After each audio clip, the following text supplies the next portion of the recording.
কার্তিক পুজো বলে কথা, কার্তিক পুজোতে কাজ করতে হবে না তা কখনো হয়? নিজেই সাজিয়েছিলাম পুরো প্যান্ডেল। চলো আজকে নতুন একটা ব্লকে সবাইকে জানাই স্বাগত। আর এই কার্তিক পুজোর ব্লগ কেমন লাগলো অবশ্যই কমেন্ট করে জানিও। শেষ পর্যন্ত দেখতে থাকো। আমি কার্তিক পুজোর কী কী করলাম, কী কী ব্যবস্থা করেছিলাম সবই থাকছে এই ভিডিওর মাধ্যমে। তোমরা দেখতেই পাচ্ছ, প্রথমে কার্তিক পুজো উপলক্ষে কার্তিক ঠাকুরের পিছন দিকটা সাজানোর জন্য এই রকম পরিকল্পনা নিয়েছিলাম। বিভিন্ন ফুল দিয়ে একটা কাপড় দিয়ে ঠিক এইভাবে আমি সাজিয়ে ফেলেছিলাম। তা সাজানোটা আপনাদের কেমন লেগেছিল তা কমেন্ট করতে ভুলবে না। আর এই রকম দুটো কৃষ্ণের ছবি দিয়েছিলাম, যেইগুলো সাজাতে গিয়ে আরও ওই সাজানোর এটা পুরো খুলে গেছিলো, খুবই সুন্দর লাগছিল। তা আপনাদের কেমন লেগেছিল অবশ্যই কমেন্ট করে জানিয়ে দিও। আর ফুল ডেকোরেশনটা ঠিক এইরকম হয়েছিল, তা আপনারা দেখতেই পাচ্ছেন। তারপর কার্তিক পুজোর আরেকটা পার্ট হচ্ছে খাওয়া দাওয়া। এই খাওয়া দাওয়ার দেখতেই পাচ্ছ, খাওয়া দাওয়ার আয়োজন ঠিকঠাক চলছিল। আর রান্না হচ্ছিল, আর এখানে কাটাকুটি চলছিল বিভিন্ন সবজি। আর সবজির মধ্যে ভেজিটেবিল যেটা হয়েছিল তার জন্যই এই কাটাকাটিটা হচ্ছে। বন্ধুরা, আমাদের ঘরটা ঠিক এইভাবেই সাজিয়েছিলাম, তোমরা দেখতেই পাচ্ছ। ঠাকুর অবশেষে তার জায়গায় এসে বসানো হয়েছিল ঠাকুরকে। এই ডেকোরেশনটা আর ঠাকুরকে বসানোর পর ঠিক কেমন লাগছিল অবশ্যই কমেন্ট করে জানিও বন্ধুরা। আর দেখতে থাকো ফুল ব্লগের শেষে কমেন্ট করে জানিও কেমন লাগলো আপনাদের।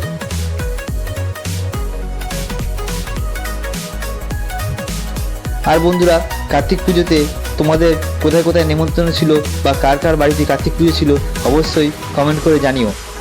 তারপর আমাদের দিনের বেলায় তুলসী মঞ্চে পুজো করতে এসেছিলেন ঠাকুরমশাই।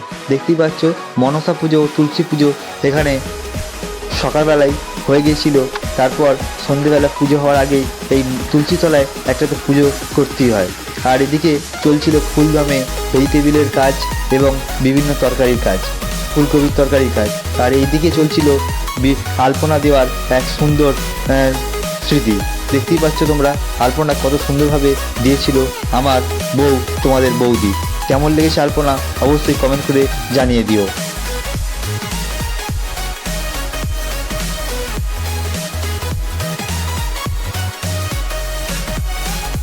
আর যে কোনো পুজোতে কার্তিক পুজো বলো, যে কোনো পুজোতেই বলো, ঠাকুরের সামনে একটু আলপনা না দিলে ঠিক মানায় না।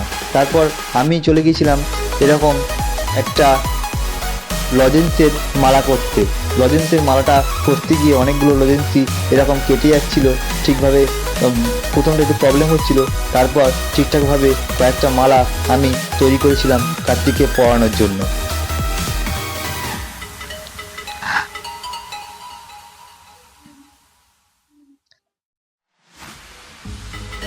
আর এই মালাগুলো করছিলাম কফি লজেন্স দিয়ে। আর লকেট হিসেবে আমি দিয়েছিলাম একটা করে ডেয়ারি মিল্ক। কেমন হয়েছে মালাটা আপনারা কমেন্ট করে জানাবেন। আর এই লাল জল দেখে ভয় পাবেন না, এটা হচ্ছে বিট গাজর ধোয়ার জল। তাই এটা ভিডিও করেছিলাম। আর বিট গাজর ধুয়ে এইভাবে রাখা হয়েছিল। তারপর আমাদের ভেজিটেবিল এইভাবে তৈরি হচ্ছিল, যেগুলো আমরা নিজেরাই তৈরি করছিলাম আমাদের ফ্যামিলির সবাই মিলে। দেখতেই পাচ্ছ ভেজিটেবিল।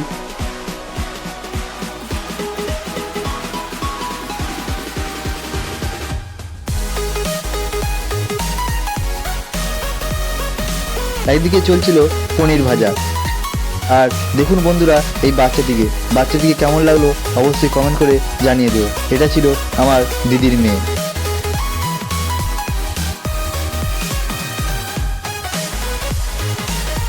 তারপর একদিকে চলছিল ময়দা মাখানোর কাজ। এই ময়দা মাখানো একটা সত্যি ভারী কাজ, যেটা করছিল আমার দাদা। আর তারপর একদিকে ভেজিটেবিলের কাজ চলছিল।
সব কাজ শেষ হওয়ার পর আমরা সন্ধেবেলা অবশেষে পুজোয় বসলাম সবার অনুমতি নিয়ে।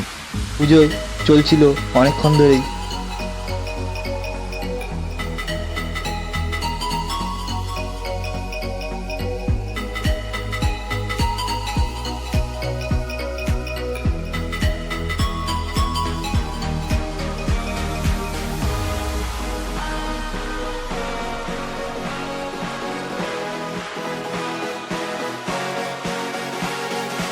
কোনো কাজ বাড়িতে এসে এরকম সবাই মিলে মুড়ি খাওয়ার মজাটাই আলাদা, সত্যি একটা দারুণ অনুভূতি। তারপর দেখুন, একদিকে চলছিল কার্তিক ঠাকুরের ভোগ তৈরির ব্যবস্থা, ভোগ তৈরি হচ্ছিল, আর একদিকে চলছিল পুজোর পুরো আয়োজন। তোমরা তা দেখতেই পাচ্ছ। পুজোতে ঠাকুরকে বসে ঠাকুর কেমন লাগছে তা অবশ্যই কমেন্ট করে জানিয়ে দেবো তোমরা।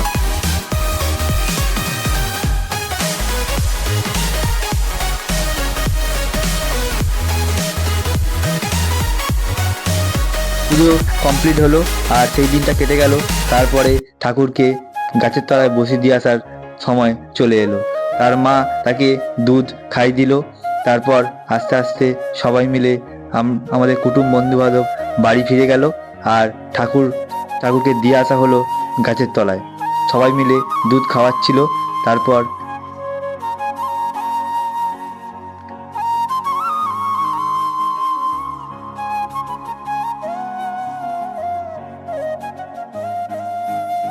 তারপর চলে গিয়েছিল ঠাকুরকে দিতে। আমার ভাই আর দাদা মিলে ঠাকুরকে বসিয়ে দিয়েছিল গাছের তলায়। ব্লগটা এখানেই শেষ করছি। ভিডিওটি ভালো লাগলে লাইক করে দিও, শেয়ার করে দিও, আর চ্যানেল নতুন হলে সাবস্ক্রাইব করে সঙ্গে থেকো।